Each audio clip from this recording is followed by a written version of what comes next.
मुखेल बोल. हांव तुमकां आयज आज्ञा आनी कायदे शिकयतां. दोन दुतांचे इतिहासा वाचप. वर्स 4:1. सांजेची 7 वाजचे पयलीं सगळीं घरांत भितर सोदतेलीं. हो आमच्यो आवय बापायचो कायदो असलो. सगळीं बरे भाशेन आमोरेच्या वेळार घरांत आसतालीं.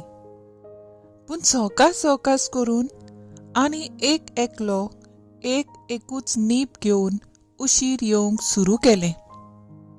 कायदो मोडत गेलो आनी एका दिसाक रातच्या एका मारेकार उपसोयगान म्हजे दोनूय हात पांय मोडले आनी ह्या कायद्यांचो अनुभव म्हाका मेळ्ळो असो एक भाव उरगाटतालो.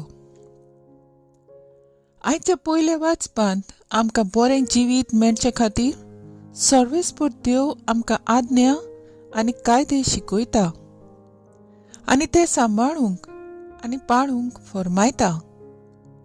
आयच्या शुभ वर्तमानांत जेजू आपूण ही आज्ञा संपूर्णयेक पावोवंक आयला म्हूण आमकां स्पश्टपणी सांगता आनी कोन्यांतल्यान आमकां दाखयता. हे आज्ञांतली एक पासून मोडली आनी अशें करूंक दुसऱ्यांक शिकयत जाल्यार स्वर्गा राज्यांत सगळ्यावून ल्हान लेखतलो आनी हेरांक शिकयत तांकां सगळ्यावून वदीक व्हड म्हूण मानतलो म्हूण जेजू बापाचें सोत उक्तें करता. फारिसेवा भाशेन कायदे वयल्या वयरूच न्हय, पूण तांचे उद्देशी मनशा कुडाक देवाच्या मोगाची खोलाय ओळखून घेवची गरज आसा.